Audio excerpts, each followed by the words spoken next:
You don't need more motivation. You need a system that makes discipline effortless. This audiobook will show you how to trick your brain into unstoppable success, so you never rely on willpower again. The Discipline Hack. Audiobook by Rowan March, published by Inner Impact Books. Introduction. Think about the last time you tried to build a new habit. Maybe it was working out, eating healthier, or finally writing that book. You started with incredible enthusiasm, convinced that this time would be different. This time, you'd stay motivated. This time, you'd push through the resistance. But then, life happened. The initial excitement wore off. That morning, alarm felt harder to answer. The pull of Netflix grew stronger than your workout plans. The blank page stayed blank. And now here you are, feeling like you've failed again. Wondering if maybe you're just not cut out for success. If you're simply not disciplined enough. I'm here to tell you something that will change everything. You haven't failed at discipline. Discipline, as you know it, has failed you. The entire concept of discipline you've been taught is fundamentally flawed. It's built on the false premise that success comes from forcing yourself to do things you don't want to do. That achievement requires constant internal battles against your own nature, that you need to become a different person to succeed. But what if I told you that real discipline isn't about fighting yourself at all? What if the key to unstoppable execution isn't more willpower, but less resistance? What if you could make success feel as natural as breathing? The truth is, your brain is already perfectly designed for success. You just haven't learned how to work with its programming instead of against it. Everything you think is holding you back. Procrastination, distraction, lack of motivation. These aren't character flaws. They're simply outdated survival mechanisms that can be rewired. Chapter 1. Motivation is a scam. You know that surge of motivation that hits you late at night or first thing in the morning? That powerful feeling that this time will be different, this time you'll follow through? It's intoxicating. It feels like rocket fuel for your dreams. But by mid-afternoon, that fuel has evaporated, leaving you wondering what happened to all those ambitious plans you had just hours ago. This isn't a personal failure. You haven't somehow squandered your motivation or proven yourself weak. You've simply fallen for one of the most pervasive myths in personal development. The idea that motivation comes first and action follows. Think about it. How many times have you told yourself, "I'll start when I feel ready," or "I just need to get motivated first"? We've been conditioned to believe that motivation is the spark that ignites action. But this gets the entire equation backwards, and it's costing you precious time and momentum. The truth about motivation is both liberating and challenging. Motivation doesn't create action. Action creates motivation. This isn't just feel-good advice. It's backed by decades of psychological research into human behavior and habit formation. When you wait for motivation to strike before taking action, you're essentially waiting for an emotional state that's designed to come after you begin, not before.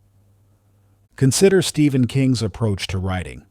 One of the most prolific and successful authors of our time, King doesn't wait for inspiration to strike before sitting down at his desk. Instead, he follows the same routine every single morning. He sits down at 8 a.m. and writes until he hits his 2,000-word quota. Rain or shine, inspired or not, feeling it or not, he takes action first. "The scariest moment is always just before you start," King once said. "After that, things can only get better." This philosophy has enabled him to publish over 60 novels, with more than 350 million copies sold worldwide. But here's what's fascinating. King admits that some days he sits down feeling completely uninspired. Yet by taking action, by simply beginning, he generates the very motivation that most people spend their lives waiting for. This principle extends far beyond writing. It applies to every area of life where you're seeking improvement. The key is to flip the script. Instead of waiting to feel motivated, you need to build systems that trigger action regardless of how you feel. Let's break down how this works in practice. Your brain is wired to conserve energy and avoid uncertainty. When you rely on motivation, you're essentially hoping that an emotional state will overcome these powerful biological drives.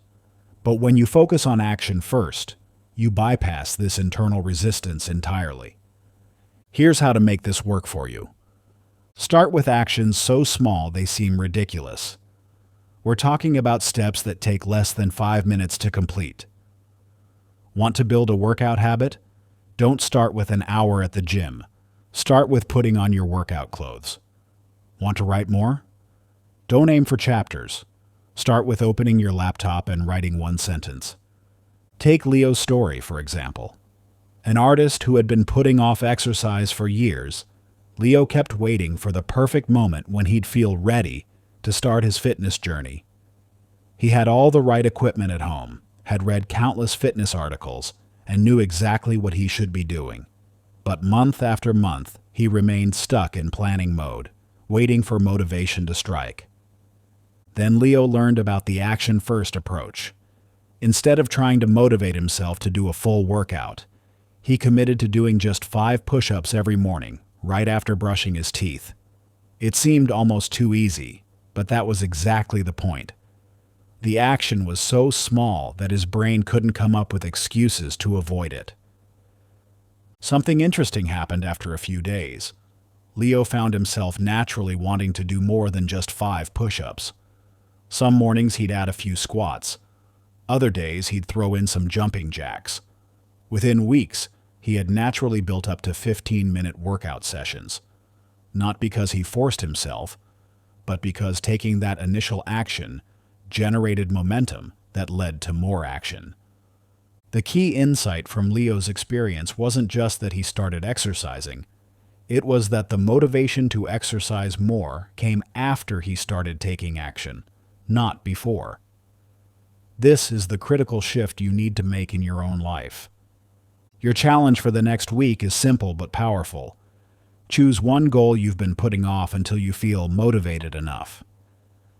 Now, identify the smallest possible action you could take toward that goal, something that takes less than 5 minutes.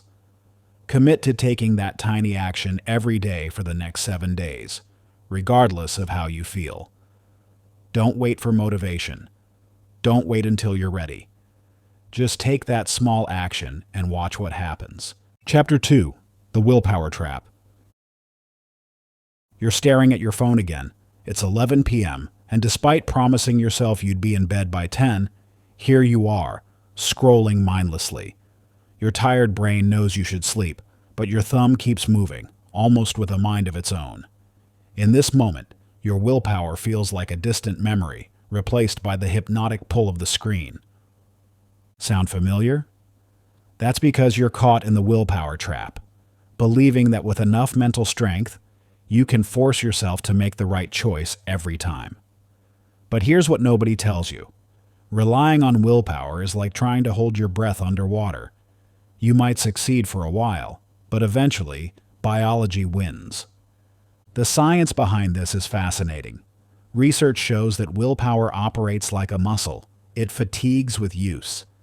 Each decision you make, each temptation you resist, depletes your mental energy. By the end of a long day, your willpower reservoir is often running on empty. This explains why even the most disciplined people tend to break their good habits in the evening. But here's where it gets interesting. The most successful people don't actually have more willpower than you. They've simply learned to stop relying on it altogether. Take Barack Obama's approach during his presidency. Facing countless critical decisions daily, Obama recognized that willpower was a finite resource. His solution? Eliminate unnecessary choices. He wore only gray or blue suits, ate the same breakfast daily, and followed rigid routines. "I don't want to make decisions about what I'm eating or wearing," he explained to Vanity Fair, "because I have too many other decisions to make."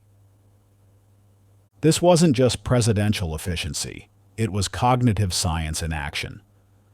By removing trivial decisions, Obama preserved his mental energy for matters of national importance. He understood what many of us miss. The key to consistent discipline isn't strengthening your willpower, it's reducing your need for it. Think about this in terms of cognitive load theory.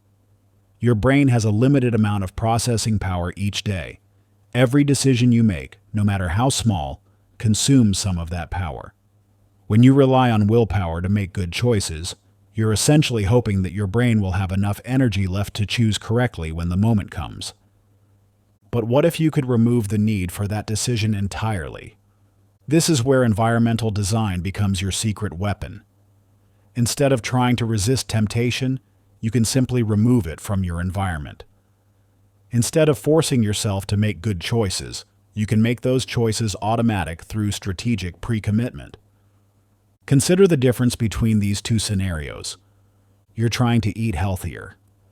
In scenario A, you keep your kitchen stocked with both healthy and unhealthy foods, telling yourself you'll choose the healthy option through sheer willpower. In scenario B, you remove all junk food from your house and pre-prep healthy meals for the week. Which scenario is more likely to succeed? This brings us to Rachel's story. A busy marketing executive, Rachel struggled with late-night snacking for years. Every evening followed the same pattern.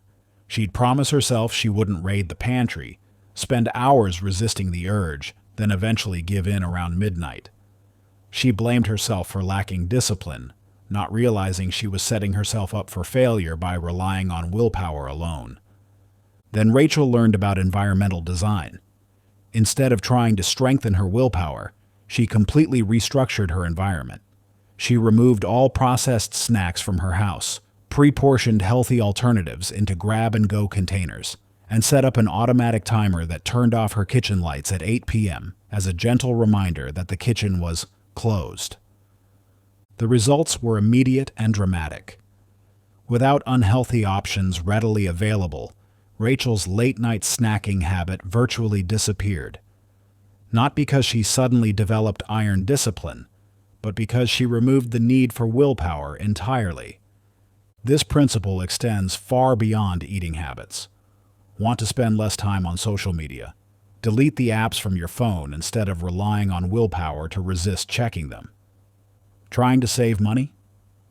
Set up automatic transfers to your savings account rather than trusting yourself to manually save each month. Looking to exercise more? Lay out your workout clothes the night before and sleep in your gym shorts. The key is to identify decision points in your life where you typically rely on willpower, and then systematically eliminate those decision points through environmental design. This isn't cheating. It's working with your brain's natural tendencies instead of against them. Here's how to start. Identify your willpower battlegrounds, those moments when you typically struggle to make the right choice. For each battleground, ask yourself, how can I remove the decision entirely? Create systems that make good choices automatic and bad choices require extra effort. Think of it like setting up guardrails on a mountain road. The guardrails don't restrict your freedom. They simply make it easier to stay on track and harder to veer off course. Chapter 3. Embracing Discomfort. You're sitting there right now, waiting for the perfect moment. That magical time when everything lines up, when you feel completely ready, when the fear subsides. But deep down, you know that moment will never come. Because comfort is the enemy of growth. And your brain's desperate search for readiness is actually a sophisticated form of self-sabotage. Think about the last time you faced something challenging. Your heart raced, your palms got sweaty, and your mind flooded with reasons to wait, to prepare more, to delay until you felt ready. This isn't weakness. It's your brain doing exactly what it evolved to do: protect you from perceived threats. But in today's world, where most threats aren't physical, this protective instinct often holds you back from the very experiences that could transform your life. The neuroscience behind this is clear. Your amygdala, the brain's threat detection center, can't distinguish between physical danger and psychological discomfort. When you contemplate stepping outside your comfort zone, it triggers the same stress response as if you were facing a predator. This made perfect sense for our ancestors, but in today's world, it's become a barrier to growth. Arnold Schwarzenegger's journey perfectly illustrates the power of embracing discomfort. In 1968, at age 21, he left Austria for America with broken English and little money. The conventional wisdom would have been to stay home, build a safe life in the family business, and avoid the uncertainty of chasing an unlikely dream in a foreign country. But Arnold understood something crucial. The biggest risks in life aren't in taking bold action, they're in playing it safe. He didn't just accept discomfort, he actively sought it out. In his training, he would purposely seek the exercises that hurt the most, knowing they would trigger the most growth. When others avoided the pain of failure, he welcomed it as feedback. The more you go through pain, Schwarzenegger said, the more you become numb to it, until you build up a resistance to it. This wasn't just about physical pain, it was about emotional and psychological discomfort too. Every time he faced ridicule for his accent, every rejection from a casting director, every political setback, these weren't obstacles to avoid, but opportunities to strengthen his discomfort muscle. This brings us to a crucial insight. Comfort is not your friend. Every time you choose comfort over growth, you're essentially telling your brain that safety is more important than success. This creates a self-reinforcing loop where the desire for comfort grows stronger, while your tolerance for discomfort weakens. The solution isn't to simply push through discomfort. It's to systematically recondition your relationship with it. This is where the discomfort conditioning method comes in. Instead of waiting to feel ready, you deliberately expose yourself to progressively challenging situations, building your tolerance like a muscle. Start small. Take a cold shower for 15 seconds. Speak up in a meeting when your heart is racing. Wake up 30 minutes earlier than usual. Each time you survive these small discomforts, your brain learns that discomfort isn't fatal, it's transformative. Noah's story demonstrates how this works in practice. A designer with dreams of starting his own company, Noah would break into a cold sweat at the mere thought of networking. The idea of walking into a room full of strangers and talking about himself felt overwhelming. Instead of waiting to feel confident, Noah applied the discomfort conditioning method.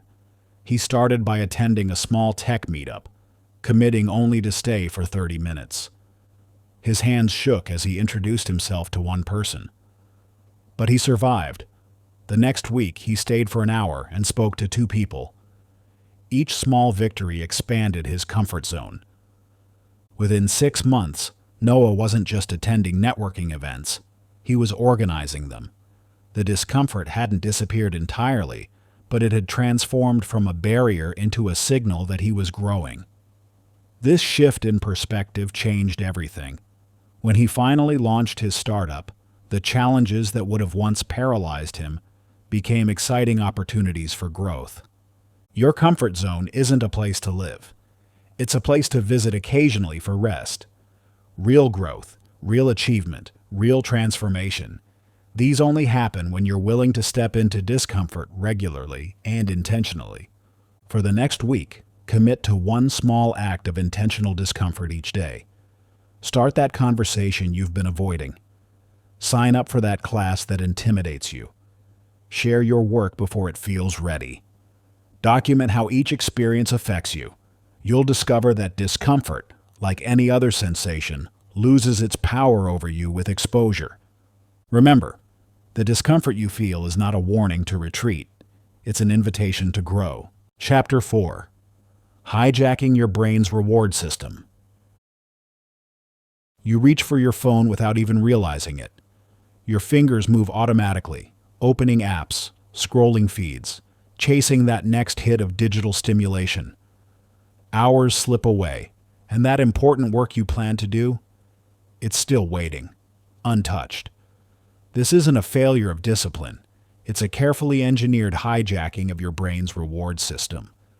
The truth about distraction is more sinister than you might think. Every notification, every scroll, every like triggers a tiny burst of dopamine in your brain. It's the same neurochemical that motivated our ancestors to hunt, gather, and survive. But now, it's being weaponized against you by teams of engineers and psychologists who understand exactly how to keep you hooked. This isn't speculation, it's science. Studies from Stanford University's Department of Neuroscience have shown that the same neural pathways activated by addictive substances light up when we receive social media notifications.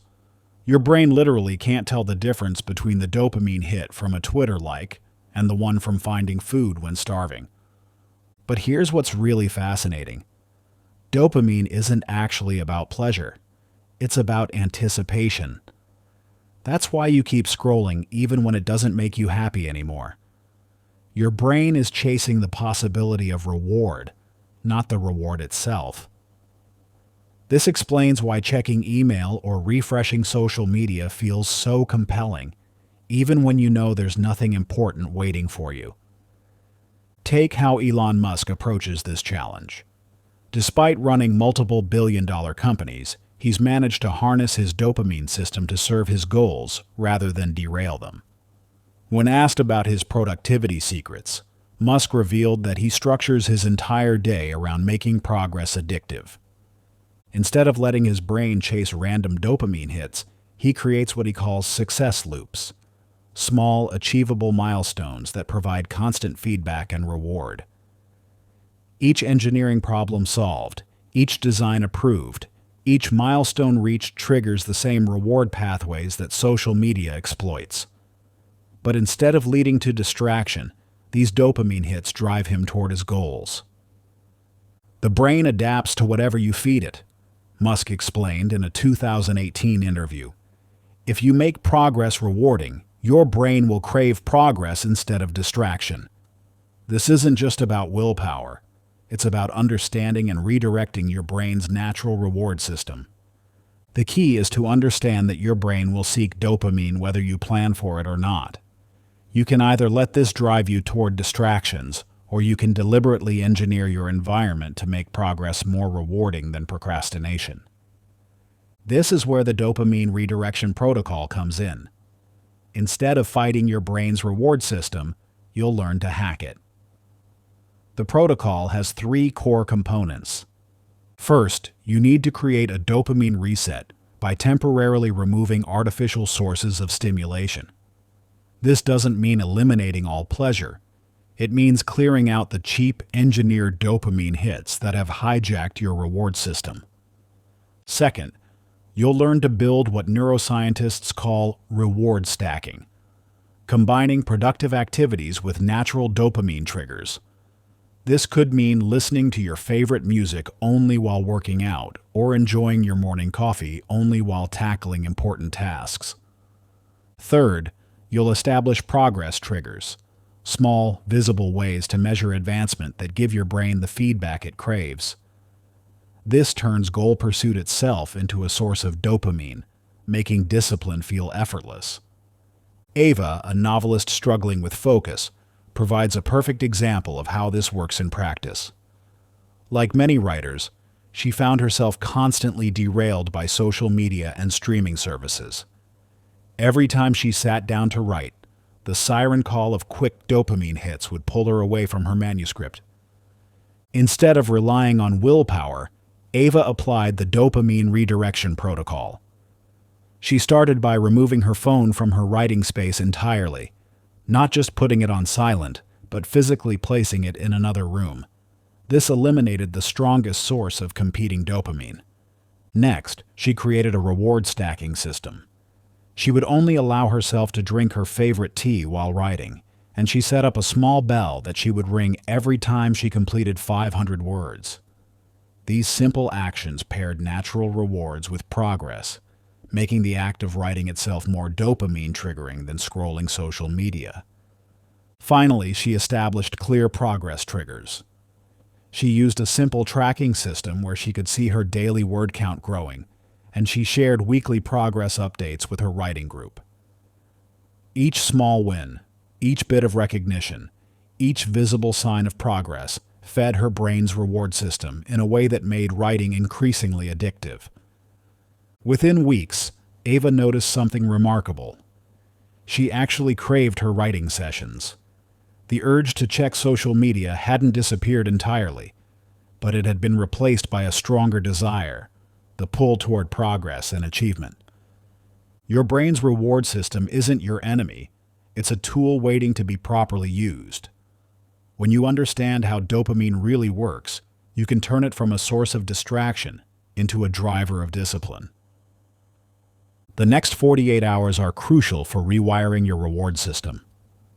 Choose one artificial dopamine source: social media, news feeds, video games, or whatever tends to derail your focus, and completely eliminate it. But don't stop there. Replace it with a productive activity that includes clear progress markers and small, natural rewards. Pay attention to how your brain responds. Notice the initial discomfort, but also notice how quickly your mind begins to seek reward in new places. This isn't about depriving yourself. It's about redirecting your brain's natural reward system toward what truly matters. Remember, your dopamine system will drive your behavior whether you control it or not. The only question is whether it will drive you toward distraction or toward your dreams. Chapter 5. The 2-Minute Revolution. You stare at your to-do list, feeling that familiar weight of overwhelm. Work out for an hour. Write that report. Start the project. Each task looms like a mountain, and suddenly checking your phone seems like a much better option. But what if the problem isn't your discipline? It's the size of the steps you're trying to take. Think about the last time you faced a cold pool. Jumping in feels impossible, but dipping in one toe? That's manageable. Your brain works the same way with every challenge. When faced with a big task, it automatically resists. This isn't weakness. It's neurology. Your brain is designed to conserve energy and avoid potential threats, and anything that seems too challenging gets flagged as a threat. The science behind this is fascinating. Research has shown that when we perceive a task as overwhelming, our amygdala, the brain's threat detection center, activates, triggering our fight-or-flight response. This makes procrastination feel like a survival instinct rather than a choice. James Clear, author of Atomic Habits, demonstrates this principle perfectly through his own journey and research. After suffering a severe baseball injury in high school that required extensive rehabilitation, Clear didn't set out to become an athlete again immediately. Instead, he started with a goal so small it seemed ridiculous. He would go to the gym for just 2 minutes. Clear explains, "The secret to getting started is to break your complex, overwhelming tasks into small, manageable steps, then break them down again." This approach helped him not only recover, but eventually become a top college athlete, and later one of the world's leading experts on habit formation. Clear's genius wasn't in having more willpower than others. It was in understanding that the size of your initial action matters more than your ultimate goal. By making the barrier to entry almost laughably low, he bypassed his brain's resistance entirely. This insight revolutionizes how we approach discipline. Instead of trying to force yourself into hour-long workouts or marathon writing sessions, you start with actions so small they don't trigger resistance. The 2-minute revolution isn't about doing less, it's about starting smaller. Here's how it works in practice. Rather than committing to getting in shape, you commit to doing one push-up. Instead of becoming a reader, you commit to reading 1 page. Rather than learning meditation, you commit to taking 2 conscious breaths.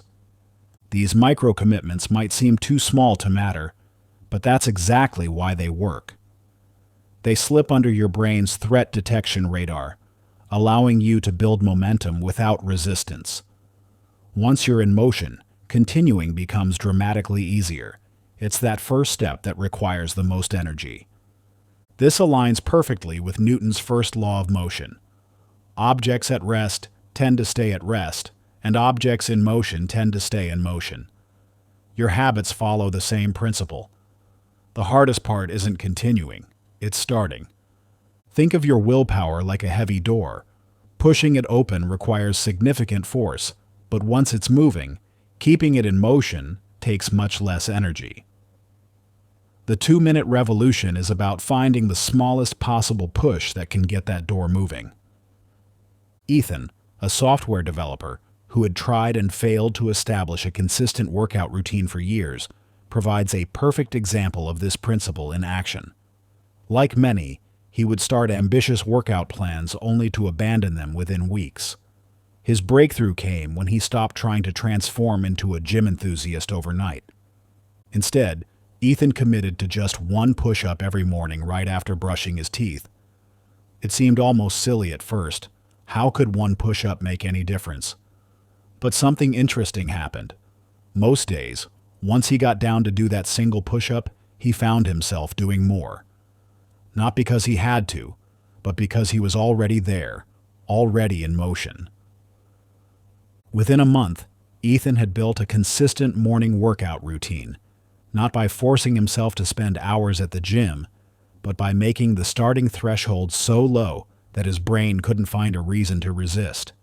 That single push-up became 5, then 10, then a full workout routine. The key wasn't the quantity of exercise, it was removing the activation energy required to begin. The 2-minute revolution works because it acknowledges a fundamental truth about human behavior. We're more likely to follow through on tasks that don't feel overwhelming. By shrinking your initial commitment to something that takes 2 minutes or less, you eliminate the psychological barriers that typically prevent action. This isn't just about exercise. Want to write a book? Commit to writing 1 sentence. Want to learn a language? Commit to 1 phrase. Want to meditate? Commit to 1 breath. The goal isn't to do only the minimum. It's to make starting so easy that you can't say no. The real magic happens after you start. Once you're in motion, the same psychological principles that made starting difficult begin working in your favor. Your brain's natural completion bias, the desire to finish what you've started, kicks in. Suddenly doing more doesn't feel like a burden. It feels natural. But here's the crucial part. You must give yourself permission to stop after 2 minutes. This isn't a trick where you secretly plan to do more. If you do that, your brain will catch on and start resisting again. The 2-minute commitment must be genuine. Anything beyond that is a bonus, not an expectation. This approach also builds what psychologists call self-efficacy, your belief in your ability to accomplish tasks. Each time you follow through on your 2-minute commitment, you're proving to yourself that you can be trusted with commitments.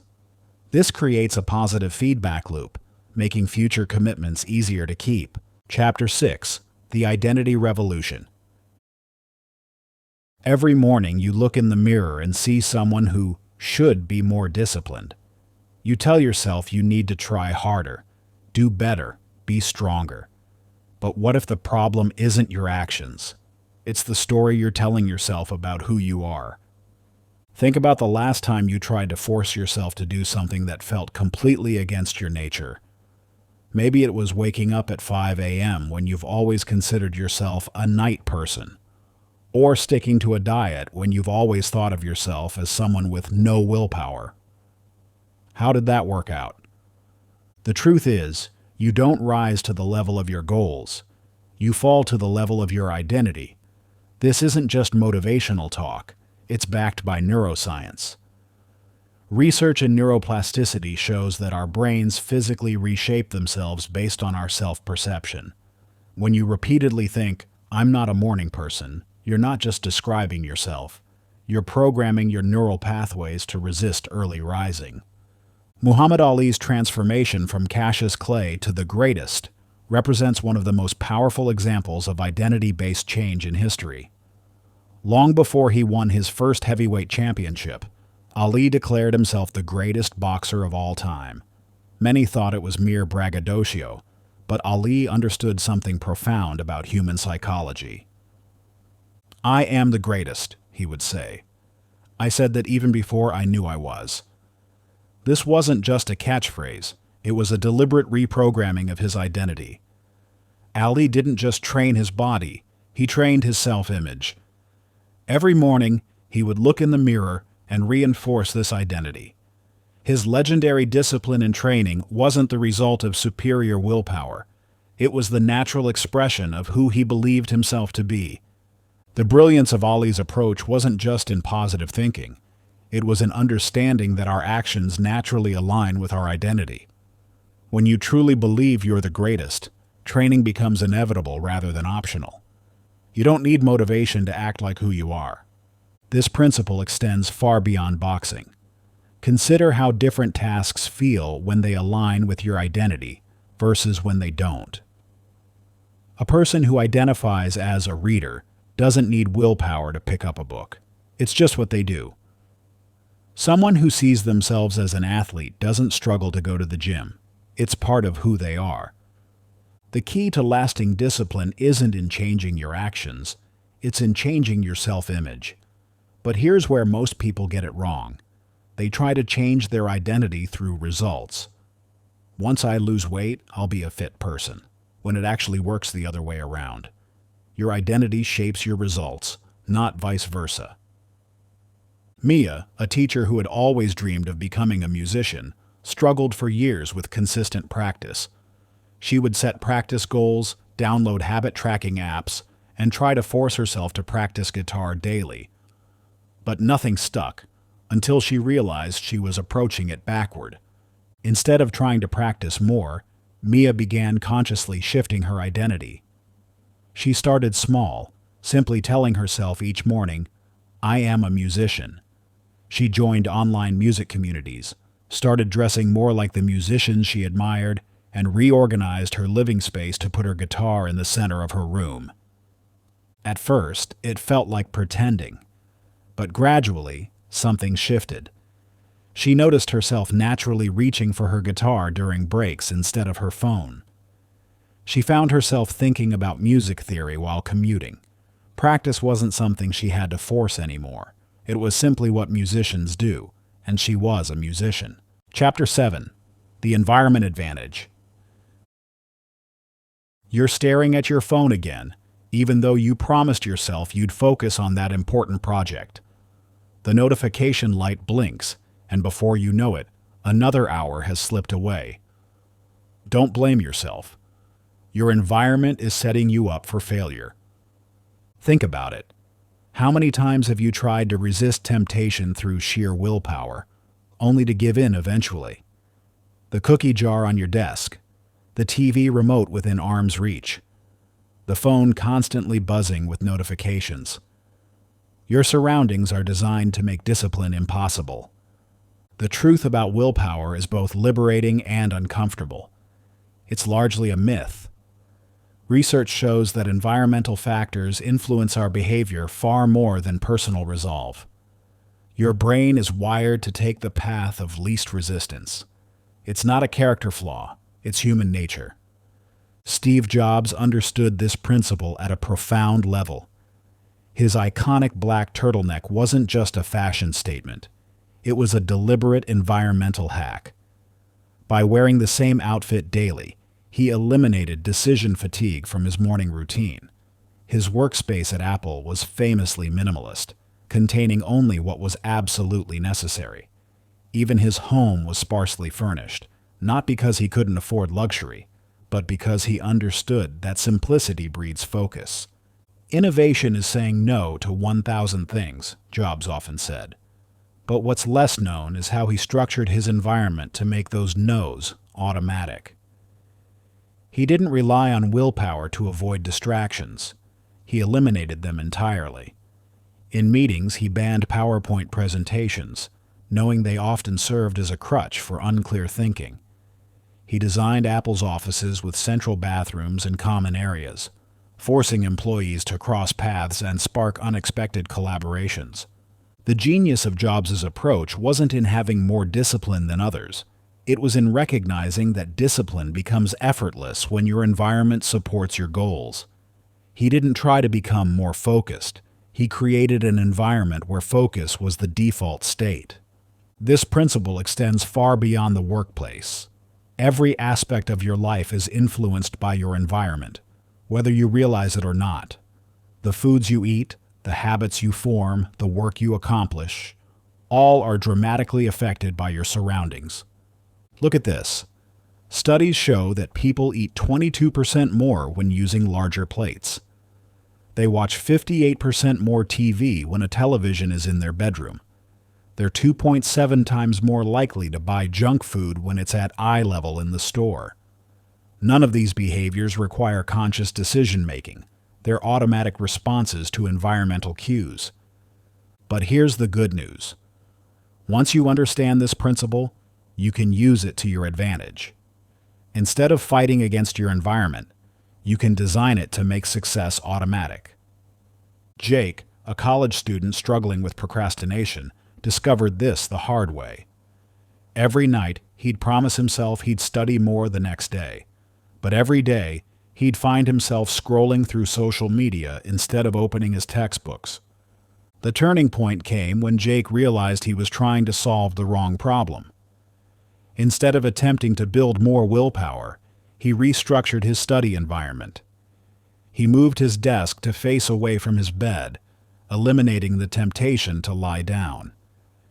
He installed website blockers on his laptop and left his phone in another room while studying. He even pre-packed his study materials each night, removing any friction from getting started the next day. The results were immediate and dramatic. Without his usual distractions within reach, studying became the path of least resistance. His grades improved not because he became more disciplined, but because he made success easier than failure. This approach works because it aligns with your brain's natural tendencies rather than fighting against them. Think of your environment as a river's current.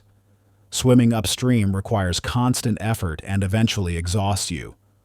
But adjust the flow of the river, and suddenly you're being carried toward your destination effortlessly. Here's how to apply this principle to any area of your life. First, identify the behaviors you want to change. But instead of focusing on willpower, analyze your environment. What makes the wrong choice easy? What makes the right choice hard? For fitness goals, this might mean laying out your workout clothes the night before and keeping your gym bag by the door.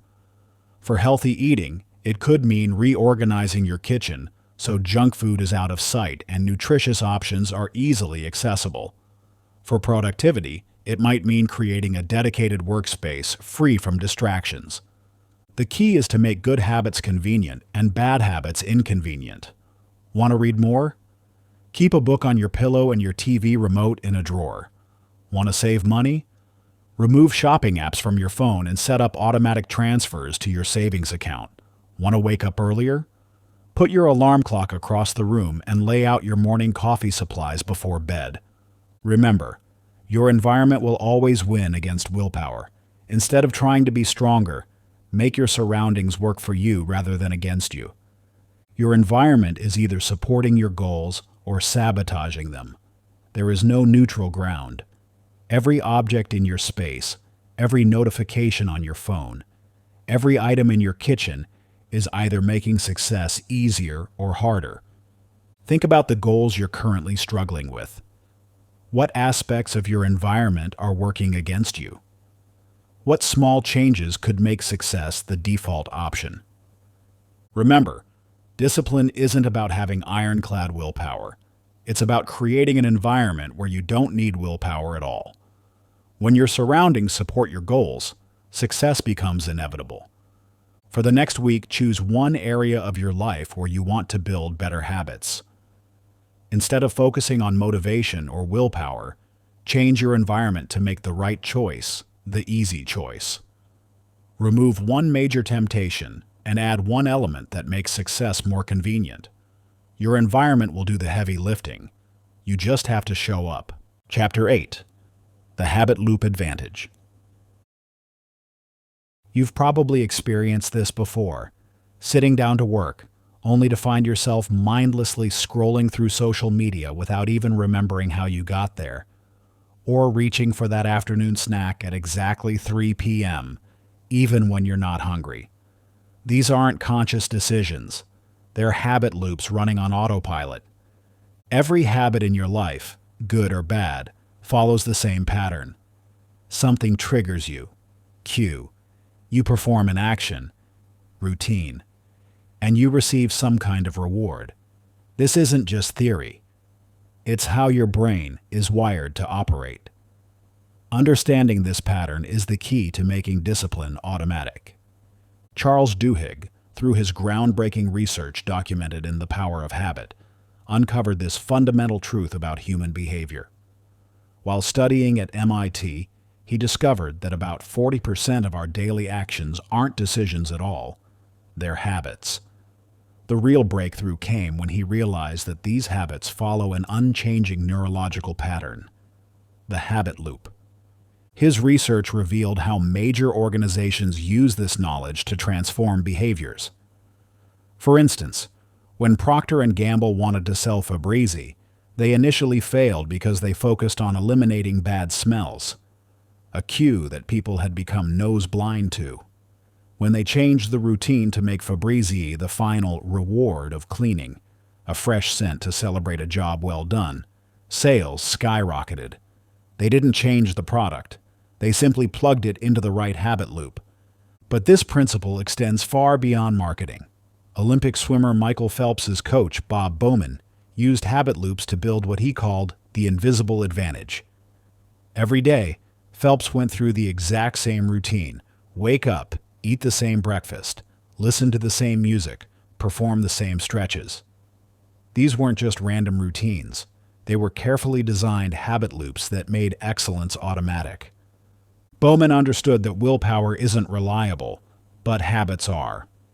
By creating specific cues, like putting on headphones, that triggered specific routines, like visualization exercises, followed by specific rewards, like the satisfaction of perfect form, he helped Phelps develop unconscious patterns of success.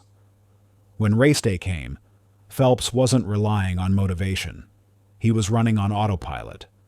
The same principle applies to any area where you want to build discipline. Take Lisa, a marketing executive who struggled with morning procrastination. Every day she'd wake up to her phone alarm, cue, check social media, routine, and get a quick dopamine hit, reward. This habit loop was sabotaging her productivity. Instead of trying to force herself to be more disciplined, Lisa redesigned her habit loop. She bought an analog alarm clock and placed it across the room, new cue, which forced her to get up and walk, new routine. Once up, she'd make her favorite coffee and enjoy it on her balcony, reward. Within weeks, her morning productivity soared, not because she tried harder, but because she built a better loop. This is the secret to effortless discipline. You don't need more willpower. You need better systems. Your current habits aren't your fault. They're just loops that were built either by accident or design. But once you understand how these loops work, you can reprogram them to serve your goals. Here's how to build your own effortless discipline loop. First, identify the cue that triggers your current behavior. Is it time of day, location, emotional state, physical sensation? The cue is like a button that your brain automatically responds to. Next, design a new routine that you want to become automatic. The key is to make this routine specific and achievable. Instead of exercise more, your routine might be put on running shoes and step outside. Finally, attach a reward that your brain genuinely enjoys. This is crucial. The reward must be immediate and satisfying enough to make your brain want to repeat the loop. Your challenge for the next week. Pick one area where you want more discipline. Identify the current cue that triggers an unproductive routine. Keep the cue, but design a new routine and attach a specific immediate reward. Follow this loop every day for 7 days, no matter how small it seems. Remember, you're not trying to overhaul your life overnight. You're building an automatic pattern that will make discipline effortless. Chapter 9. Systems Beat Motivation. You're lying in bed, alarm blaring, debating whether to hit snooze or stick to your morning workout routine. In that moment, motivation isn't going to save you, but a system will. The difference between those who consistently achieve their goals and those who don't isn't willpower or inspiration. It's having a framework that works even when they don't feel like it. Think about your bank account for a moment. If you relied solely on motivation to save money, you'd probably spend it all. But when you set up automatic transfers to your savings account, it happens whether you feel like saving or not. This same principle applies to every area of discipline. Jerry Seinfeld's journey to comedy success wasn't built on waiting for inspiration to strike. Instead, he developed what became known as the "don't break the chain" method. Every day he wrote jokes, he would mark an X on his calendar. Soon, the growing chain of X's became more motivating than any internal drive could be. The system itself created the momentum. "I told myself I wasn't going to break this chain," Seinfeld later revealed in an interview. Once you start getting a few days under your belt, you'll find some way to write every day. The beauty of his system wasn't just its simplicity. It was how it transformed a creative pursuit into a mechanical process. He didn't need to feel creative. He just needed to not break the chain. This approach revolutionized not just his comedy career, but influenced countless other successful people. The power lies in its ability to bypass the unreliable nature of motivation entirely. When you have a visible record of your progress, the desire to maintain the streak becomes stronger than any temporary discomfort or resistance. Think about how often you've started something with incredible enthusiasm, only to watch that initial surge of motivation fade. Maybe it was a new workout routine, a business idea, or a creative project. The pattern is always the same. High motivation leads to action, but when motivation dips, as it inevitably will, the action stops. But what if you could make your success independent of how you feel? That's exactly what a no motivation system does. It's like installing guardrails on your behavior. No matter how you feel, the system keeps you on track. Take Ben, a marketing professional who dreamed of starting his own business. For months, he waited for the perfect moment to begin, telling himself he needed to feel more ready, more inspired, more motivated. But that moment never came. Finally, Ben realized he needed a system, not more motivation. He committed to posting one piece of content online every day, no matter what. He set up a simple tracking system, a wall calendar, where he marked each day he posted with a big red X. He also joined an accountability group where members had to share their daily content. Missing a day meant paying $50 to the group pool. The first week was challenging. Some days he didn't feel creative. Some days work was overwhelming. But the system didn't care about his excuses. It only cared about whether he posted or not. The growing chain of X's on his calendar and the prospect of losing money became more powerful than any temporary resistance. Within 3 months, Ben had built a significant online following, not because he was more motivated than others, but because his system made consistency inevitable. The quality of his content improved naturally through daily practice, and more importantly, his identity shifted from someone who wanted to start a business to someone who shows up every day, no matter what. This is the power of systems over motivation.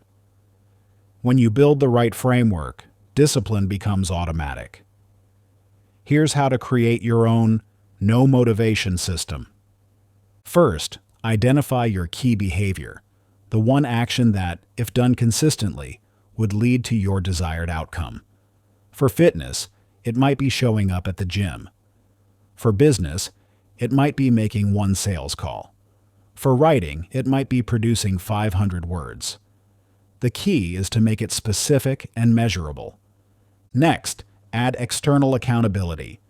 This could be a financial stake, like Ben's $50 penalty, a public commitment, announcing your goal on social media, an accountability partner, someone who checks in daily, a coach or mentor who holds you responsible. Then create tracking mechanisms that make your progress visible. The chain method works well, but you could also use a habit tracking app, a public spreadsheet, daily check-ins with an accountability group, progress photos or metrics. Finally, automate as much as possible. Set calendar reminders. Prepare everything the night before. Remove decisions from the equation. Create environmental triggers that prompt action. Remember, the goal isn't to rely on perfect execution, it's to make the right action the path of least resistance. When Olympic swimmer Michael Phelps trained, his coach Bob Bowman didn't leave anything to chance. Every day followed the same sequence, same warm-up, same visualization routine, same cool down. The system was so ingrained that by the time Phelps reached the Olympics, excellence was his default setting. This principle extends beyond sports. Look at any consistently successful person, and you'll find systems behind their achievements. Stephen King writes every morning at the same time, in the same place. Warren Buffett follows a strict investment framework rather than making emotional decisions. These aren't just habits. They're carefully designed systems that remove the need for motivation. The beauty of a well-designed system is that it creates its own momentum. Once you've got a streak going, the thought of breaking it becomes more painful than the effort required to maintain it. It's like a flywheel, hard to get moving at first, but once it's spinning, it wants to keep spinning. Your challenge for the next week: choose one goal and build a complete no-motivation system around it. Include all three elements: external accountability, who will hold you responsible; visible tracking, how will you monitor your streak; automation, what can you set up to make action inevitable. Don't focus on making it perfect, focus on making it automatic. Because when you have the right system in place, discipline isn't about feeling motivated, it's about following the framework you've built. Remember, systems beat motivation every time. The most successful people don't have more willpower than you. They just have better systems. Chapter 10. Emotional Alchemy. Turning Fear into Fuel. You're standing at the edge of your comfort zone, heart racing, palms sweaty. That presentation you need to give, the business you want to start, the conversation you've been avoiding. It all feels overwhelming. Your instinct screams to retreat, to stay safe, to avoid these uncomfortable emotions. But what if these very feelings weren't warning signs to stop, but rather signals pointing toward your next breakthrough? Most people spend their lives running from discomfort. They see fear as a red light, frustration as failure, and self-doubt as proof they're not ready. But here's the truth. These emotions aren't your enemies. They're untapped sources of power waiting to be channeled. Think about it. Every time you've grown significantly in your life, it wasn't during moments of comfort. It was when you pushed through fear, when you persisted despite frustration, when you acted in spite of doubt. Those emotions weren't obstacles. They were the fuel that powered your transformation. Michael Jordan's journey exemplifies this principle perfectly. Early in his career, he was cut from his high school basketball team, a moment that would have crushed many people's spirits. Instead of letting this rejection defeat him, Jordan used it as rocket fuel for his ambition. Whenever I was working out and got tired and figured I ought to stop, I'd close my eyes and see that list in the locker room without my name on it, Jordan later revealed. That usually got me going again. He didn't just overcome his frustration. He alchemized it into motivation that drove him to become the greatest basketball player of all time. This wasn't just about talent or determination. Jordan mastered what psychologists call emotional transmutation, the ability to convert negative emotions into productive energy. When others doubted him, he didn't waste energy trying to prove them wrong directly. Instead, he channeled that emotion into his training, turning each criticism into extra hours in the gym, additional shots practiced, more intense workouts. The science behind this is fascinating.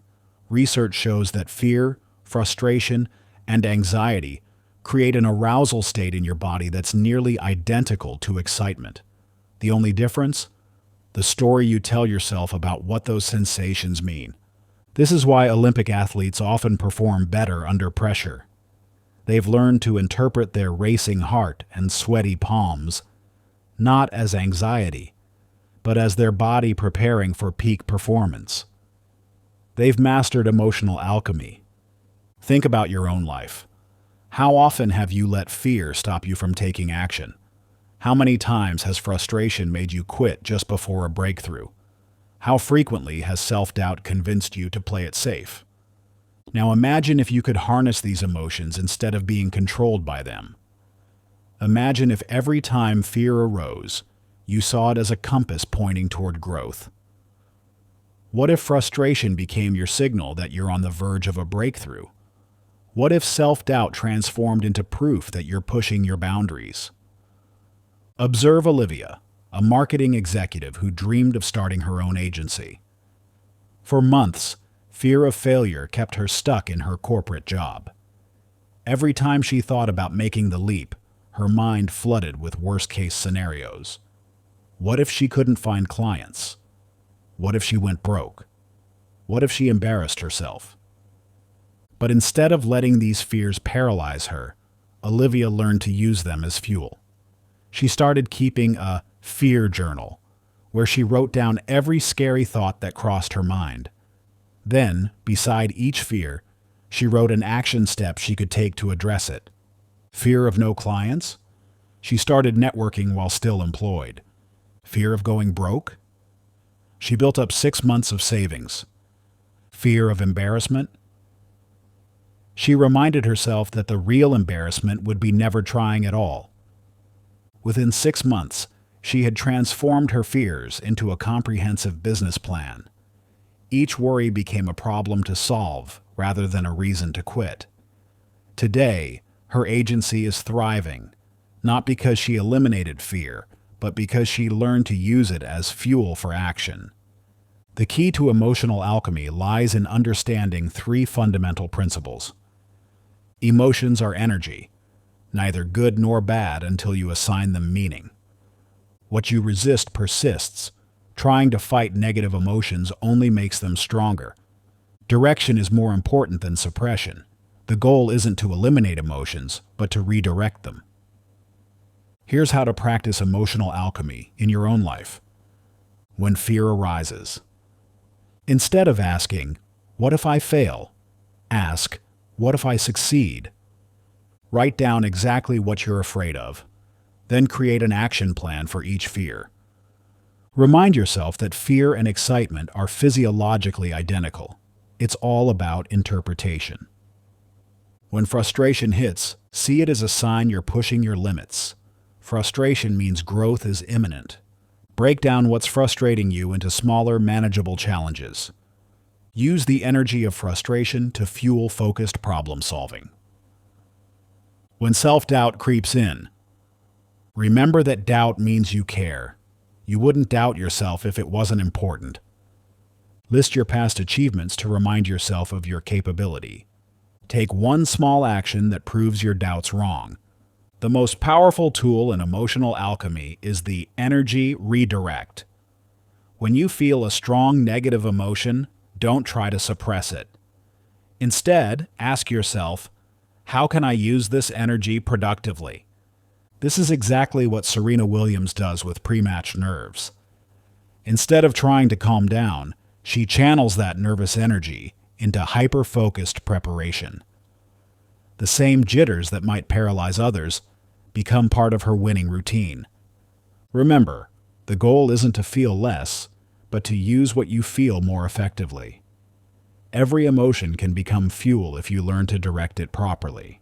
Chapter 11. The Joy of Hard Things. You've been taught that success requires sacrifice, that discipline means suffering through things you hate. Each morning, you drag yourself out of bed, force yourself to exercise, or push through work you dread, all while wondering why it has to feel so hard. But what if the struggle isn't coming from the tasks themselves, but from your relationship with them? The most successful people in the world don't just tolerate difficult things, they fall in love with them.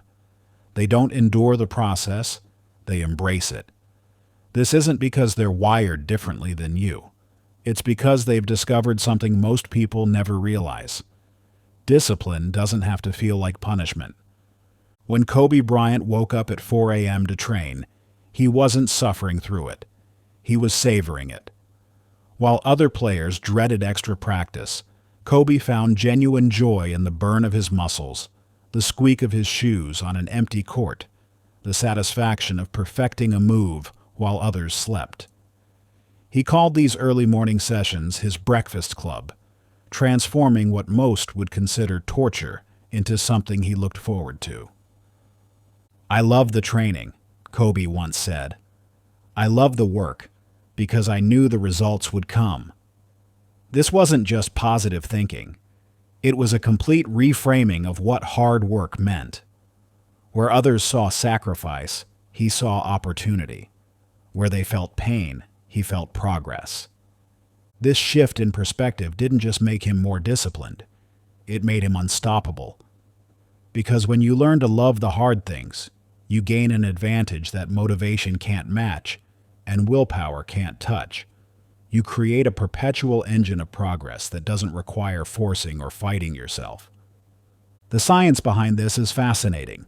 Study in neuroplasticity shows that your brain can be rewired to associate traditionally difficult tasks with pleasure instead of pain.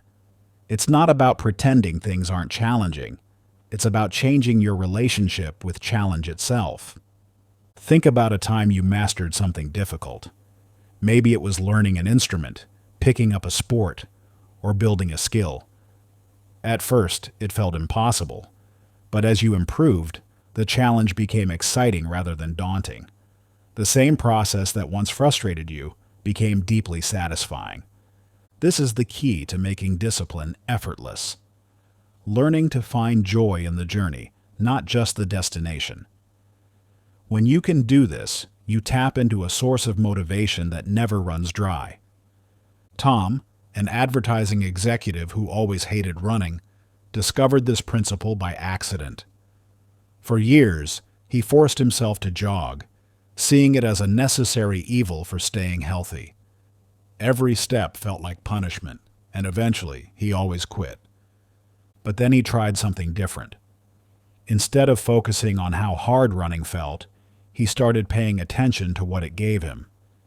He noticed how each run cleared his mind, how his body felt stronger after pushing through fatigue, how the discomfort itself became a signal of growth. He began celebrating small wins, not just distance or speed, but the fact that he showed up, that he pushed through one more minute, that he felt his endurance building. He started calling his morning runs his mental clarity sessions, reframing them from something he had to endure into something that empowered him. Within months, something shifted. Running wasn't just tolerable, it became something he craved. The burn in his legs, the rhythm of his breathing, the early morning solitude, these became rewards rather than punishments. He didn't need willpower anymore because he genuinely wanted to run. This transformation is available to you in any area of life. Whether it's waking up early, working on your business, or tackling difficult projects, you can learn to love the challenge. Here's how. First, stop seeing discipline as sacrifice. Every time you think, "I have to," replace it with, "I get to." This isn't just positive thinking. It's acknowledging the privilege of being able to work towards something meaningful. Second, Find the hidden pleasures in difficult tasks. Maybe it's the peace of early morning silence, the satisfaction of solving problems, or the pride of doing what others won't. There's always something to appreciate if you look closely enough. Third, celebrate the process, not just the outcome. Don't wait to feel good until you reach your goal. Find satisfaction in the work itself, in showing up, in pushing through, in getting a little better each day. This isn't about pretending things aren't hard. It's about understanding that hard things can also be deeply rewarding. When you make this shift, discipline stops being something you force and becomes something you choose. Remember, the goal isn't to eliminate difficulty, it's to fall in love with it. Because when you learn to enjoy the hard things, success becomes inevitable. Challenge: pick one habit that feels hard. For the next 5 days, reframe it. Instead of focusing on the struggle, focus on what it's giving you: strength, progress, growth. Chapter 12: The Non-Negotiable Mind. Every morning there's a war inside your head. Should I hit snooze or get up? Should I work out or skip today? The second you allow this internal debate, you've already lost. You might think you're being reasonable, weighing your options, but in reality, you're opening the door to failure. Think about the last time you planned to do something important. Maybe it was working out, writing, or tackling a crucial project. The moment you started questioning whether you felt like it, or if you really needed to do it today, you gave your brain permission to negotiate. And your brain, being the masterful deal maker it is, probably convinced you to take the easier path. This internal negotiation is exhausting. It drains your mental energy, creates unnecessary stress, and worst of all, it undermines your discipline. Every time you entertain an excuse, you reinforce the belief that your commitments are optional. The most disciplined people in the world understand something crucial. They don't argue with themselves. They execute without question. This isn't about being rigid or inflexible. It's about removing the mental friction that keeps most people stuck. See how Jocko Willink, former Navy SEAL commander and best-selling author, approaches his 4:30 a.m. wake-up time. He doesn't lie in bed contemplating whether he needs more sleep. He doesn't check the weather to decide if it's a good day for training. When the alarm sounds, he moves. No questions asked. If you want to be successful, you have to be willing to do what others aren't, Willink often says. But it's not just about doing hard things. It's about removing the option not to do them. By making his early morning routine non-negotiable, he eliminates the energy drain of deciding. The alarm rings, and he's up. It's that simple. This approach might seem extreme, but it actually makes discipline easier. When something is truly non-negotiable, you don't waste mental energy debating it. You don't experience the stress of uncertainty. You just act. Think about brushing your teeth. You don't wake up each morning and debate whether you feel like maintaining dental hygiene. You don't negotiate with yourself about skipping a day. It's simply what you do. This is the power of making something non-negotiable. It becomes as automatic as personal hygiene. The science behind this is fascinating. Study in decision fatigue shows that every choice you make depletes your mental energy. When you allow internal debates about your commitments, you're not just risking failure, you're actively wearing down your willpower. By making certain actions non-negotiable, you conserve this mental energy for more important decisions. This principle transformed Maria's approach to her writing career. For years, she struggled with consistency, always debating whether she was in the mood to write. Some days she'd produce pages, other days she'd convince herself she needed more inspiration. This inconsistency wasn't just affecting her output, it was destroying her confidence. Then she implemented the no negotiation rule. Writing would happen at 6 a.m. every day, no matter what. No internal debates about feeling inspired. No questions about whether she had enough sleep. No negotiations about waiting until later. The first week was hard. Her brain tried every trick to maintain the old pattern of negotiation. But she held firm. 6 a.m. meant writing, period. By the second week, something shifted. The mental argument disappeared. When 6 a.m. came, she wrote. Not because she forced herself, but because it was simply what happened at that time. Within a month, she had written more than in the previous 3 months combined. But more importantly, she had eliminated the exhausting mental battle that used to drain her energy every morning. This transformation is available to you in any area of life. Whether it's exercise, meditation, work, or personal development, making actions non-negotiable can revolutionize your results. Here's how to implement this principle. First, identify your non-negotiables. These should be the cornerstone habits that drive your success. Don't try to make everything non-negotiable. Focus on the vital few actions that matter most. Next, remove all wiggle room. Set specific times, places, and conditions for these actions. The more precise you are, the less room your brain has to negotiate. I'll work out sometime today, leaves room for debate. I train at 7 a.m., Monday through Friday, doesn't.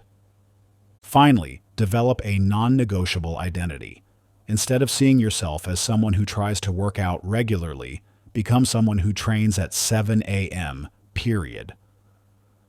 This identity shift makes compliance automatic because you're no longer deciding what to do. You're simply being who you are. Remember, the goal isn't to become inflexible. It's to remove the energy-draining internal debates that keep you from your best life. When you make important actions non-negotiable, you free up mental energy for the decisions that truly matter. Think about Navy SEALs again.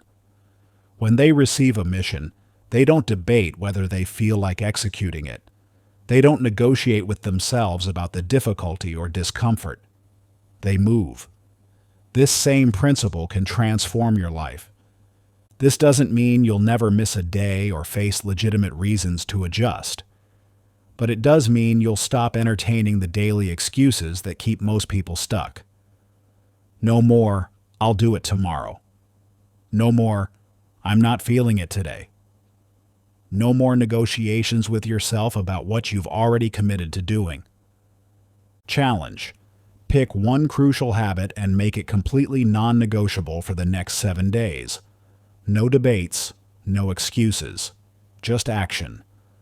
Write down exactly when and where it will happen, then execute without question. Your brain will try to negotiate. Don't let it. Chapter 13. The Bounce Back Blueprint. You were crushing it. Early mornings, consistent workouts, peak productivity. Everything was finally clicking into place. Then life threw you a curveball. Maybe it was illness, travel, or an unexpected crisis. Now you're stuck in that familiar spiral of guilt and hesitation, wondering if all your progress is lost. Each day that passes makes it harder to restart, and that voice in your head keeps whispering, "Why bother? You've already failed." But here's what most people get wrong about setbacks. They're not failures. They're feedback. The real measure of discipline isn't in never falling. It's in how quickly you get back up. Think about it. Every single high achiever you admire has faced setbacks. The difference? They don't let temporary pauses become permanent stops. They understand something crucial that most people miss. Momentum isn't as fragile as you think. Serena Williams, arguably the greatest tennis player of all time, faced a potentially career-ending foot injury in 2011. She had multiple surgeries and dropped to world ranking number 175. Most athletes would have seen this as the beginning of the end. Instead, Serena saw it as a pause, not a stop.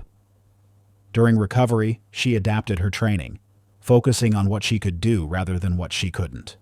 She worked on her mental game, studied matches, and maintained the habits she could control. When she returned to competition, she didn't just recover. She dominated, eventually reclaiming the number 1 ranking and winning multiple Grand Slams. I really think a champion is defined not by their wins, Serena often says, but by how they can recover when they fall. This mindset shift is everything. Instead of seeing setbacks as evidence of failure, she saw them as opportunities to prove her resilience. The science behind momentum is fascinating. Study shows that progress isn't linear. It's more like compound interest. Small actions build upon each other, creating a foundation that doesn't disappear just because you miss a few days. Think of it like learning to ride a bike. If you take a break for a week, you don't forget how to ride. The skill remains. You just need to shake off the rust. Sam knew this feeling all too well. After 6 months of consistent 5 a.m. workouts, a 2-week vacation completely derailed his routine. The first missed workout led to another, then another. Soon he was convinced he'd lost all his progress and would have to start from scratch. But instead of letting this setback define him, Sam tried something different. He implemented the never miss twice rule, allowing himself one missed day, but committing to showing up the next, no matter what. He stopped trying to jump back in at 100% and focused on simply maintaining the pattern. The first day back was rough. His performance wasn't where it had been, and that perfectionist voice in his head tried to convince him it wasn't worth it. But Sam stuck to his rule. He wasn't aiming for perfect, just present. Within a week, he was back in full swing, and within 2 weeks, it was like he'd never stopped. This is the power of the bounce-back blueprint. It's not about avoiding setbacks. It's about having a system to recover quickly when they inevitably happen. Here's how to implement it in your own life. First, drop the perfectionist mindset. Progress isn't binary. Missing one workout doesn't erase your fitness gains. Sleeping in once doesn't make you lazy. The moment you stop seeing setbacks as total failures, you remove their power to derail you completely. Next, focus on momentum, not magnitude. Don't try to make up for lost time by doubling your efforts. This usually leads to burnout and another setback. Instead, focus on small actions that rebuild your rhythm. If you've missed a week of workouts, don't try to do a 3-hour session your first day back. Start with 15 minutes. Let momentum build naturally. Finally, create a fallback routine, a minimum viable habit that maintains your progress even when life gets chaotic. This might be a 10-minute workout instead of your usual hour, or writing 1 paragraph instead of your normal 5 pages. The goal isn't to advance during these times. It's to maintain the habit pattern until you can resume full intensity. Challenge. Think about your last setback. Instead of trying to prevent the next one, create your bounce-back blueprint. Write down your minimum viable habit, the smallest version of your routine that you can maintain no matter what. The next time life throws you off course, you'll know exactly how to get back on track. Chapter 14. The Power of 1%. You're staring at that person who seems to have it all together, the one who's crushing their goals while you feel stuck in place. Your mind automatically assumes they must have some secret advantage, some extraordinary talent or superhuman discipline. But what if the gap between where you are and where they are isn't as wide as you think? The truth is, most overnight successes are built through tiny, almost invisible improvements made consistently over time. While you're waiting for the perfect moment to make a massive change, others are quietly getting 1% better every single day. Think about compound interest in finance. A small percentage gain, reinvested consistently, creates exponential growth over time. The same principle applies to personal growth and discipline. If you improve by just 1% each day, you'll be 37 times better by the end of the year. This isn't just theory, it's mathematical reality. The British cycling team's transformation under Dave Brailsford perfectly illustrates this principle. Before Brailsford took over as performance director, British cycling had won only 1 Olympic gold medal in its 76-year history. Instead of promising dramatic improvements, Brailsford introduced the concept of marginal gains, seeking 1% improvements in everything they did. His team redesigned bike seats to be slightly more comfortable, tested different fabrics in wind tunnels to reduce drag by fractions of a second, and even discovered that certain types of massage gel helped muscles recover a tiny bit faster. They painted the inside of their truck white to spot dust that could degrade bike maintenance. They tested different pillows and mattresses to improve athletes' sleep by mere minutes. Each change was so small it seemed almost insignificant. But together, these tiny improvements created a revolution.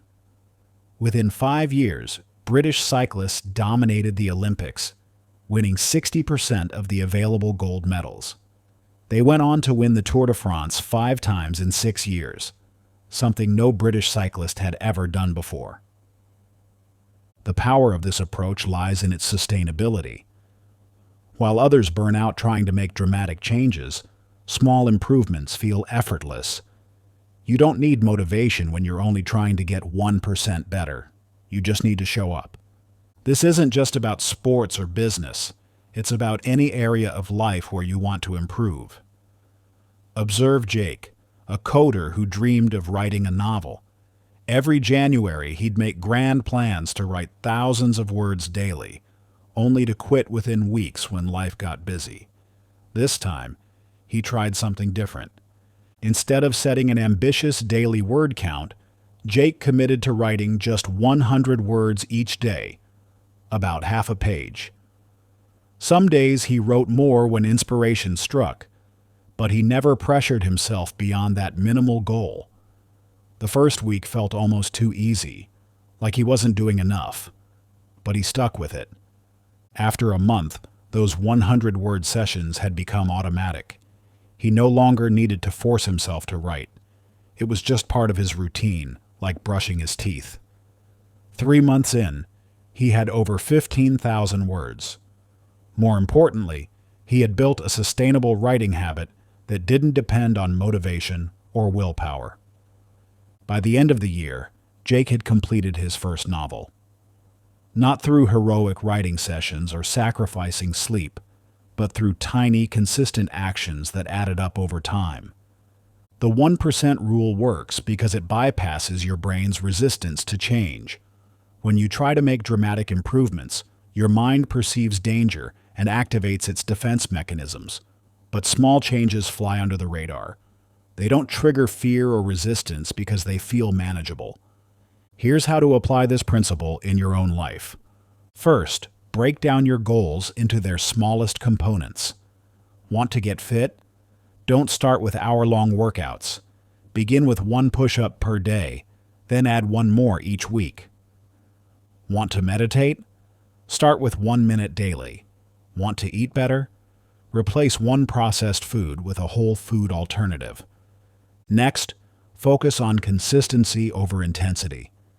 It's better to do something small every day than something big once in a while. The power lies in the repetition, not the magnitude of the change.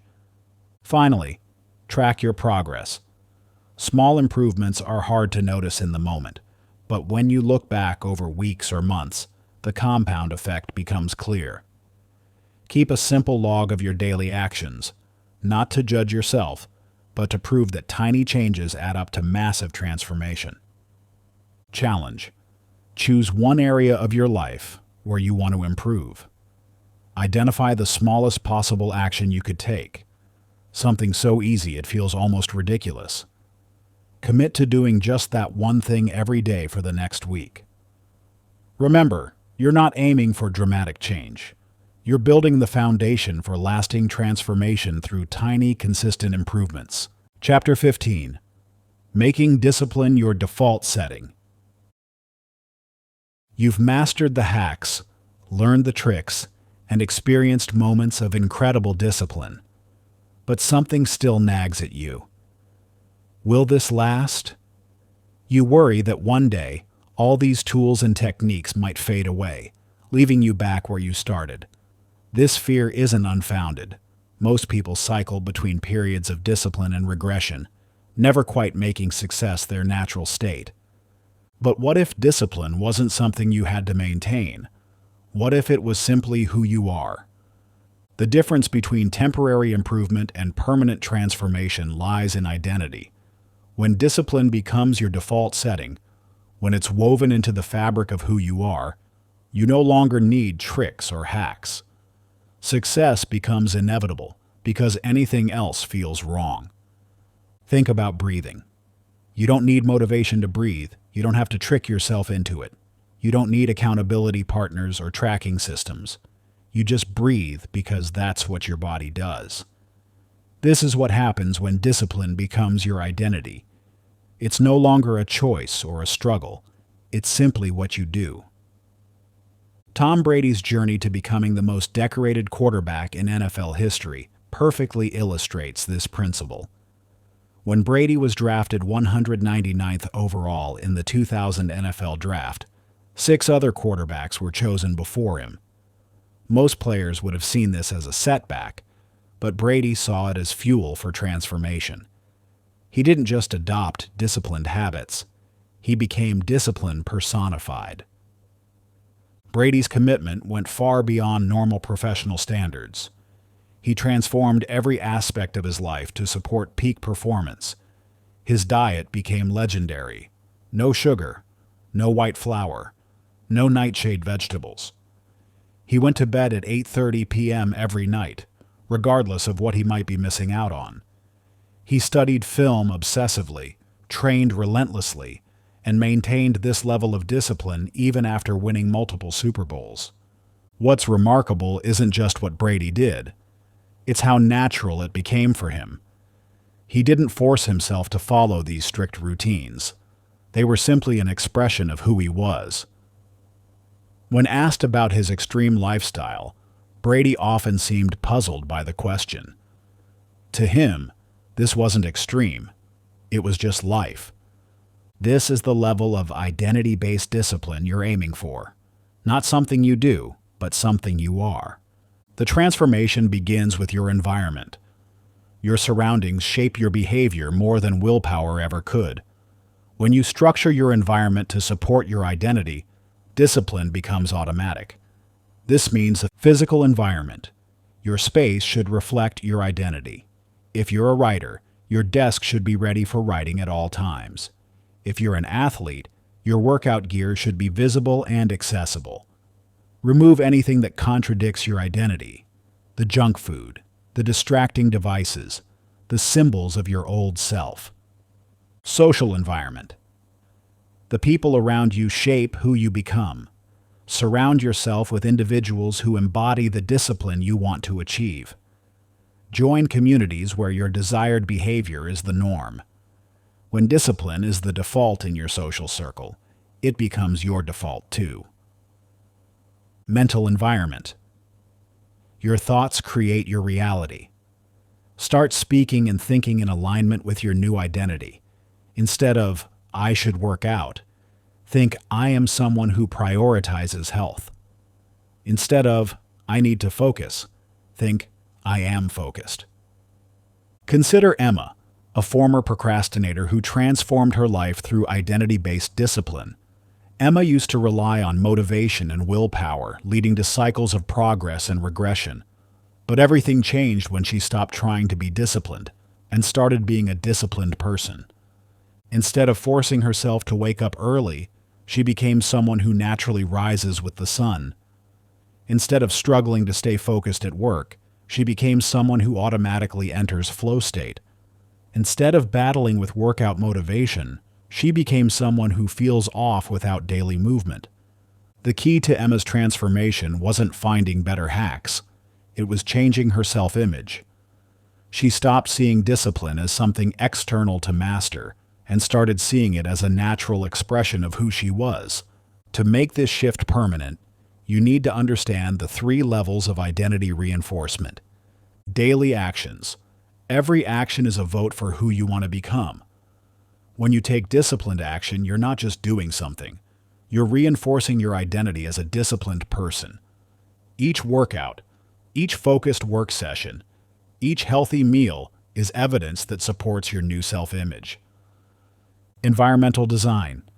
Your environment should make discipline the path of least resistance. This goes beyond just removing temptations. It's about creating spaces and systems that naturally guide you toward disciplined behavior. When your environment aligns with your identity, you don't have to force yourself to stay on track. Identity statements. The stories you tell yourself shape who you become. Replace limiting narratives, "I'm not a morning person," with empowering truths. "I choose to rise early because that's who I am." These aren't affirmations.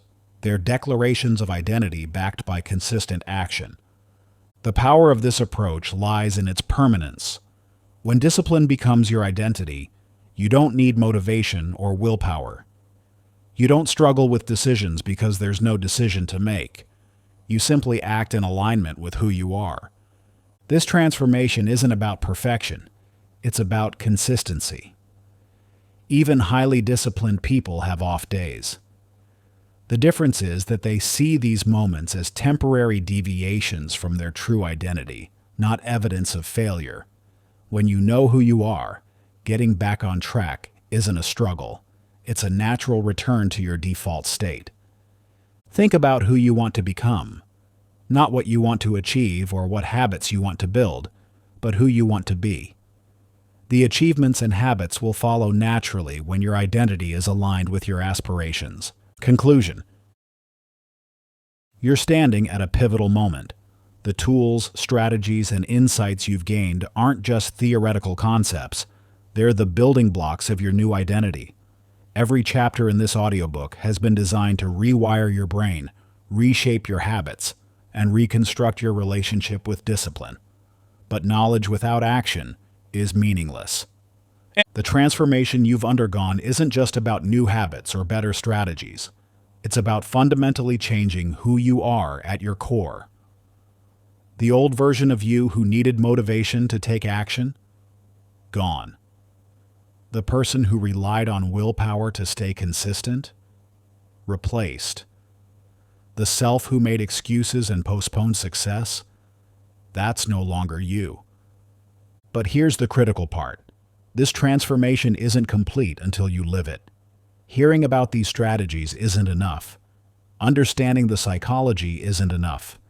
Even agreeing with every word isn't enough. The only thing that matters is action. Your next chapter isn't here. It's written in your choices, your actions, your daily decisions to embody this new identity. Every time you follow through on a commitment, you strengthen it. Every time you choose discipline over distraction, you reinforce it. Every time you take action without hesitation, you prove it. So what happens now? You close this audiobook and step into your new identity. Not tomorrow. Not when you feel ready. Not when circumstances are perfect. Now. Because the person you've become doesn't wait for perfect conditions. They create them. The person you've become doesn't need motivation. They take action regardless. The person you've become doesn't make excuses. They make progress. Your transformation isn't just possible, it's inevitable. But only if you choose it. Only if you live it. Only if you become it. You're no longer the person who struggles with discipline. You're no longer the person who needs motivation to act. You're no longer the person who makes excuses. You are discipline embodied. You are consistent action personified. You are unstoppable execution made real. Now go prove it. Thank you for listening and for investing in yourself. I believe in you. Your potential is endless. Now go out there and create the life you deserve.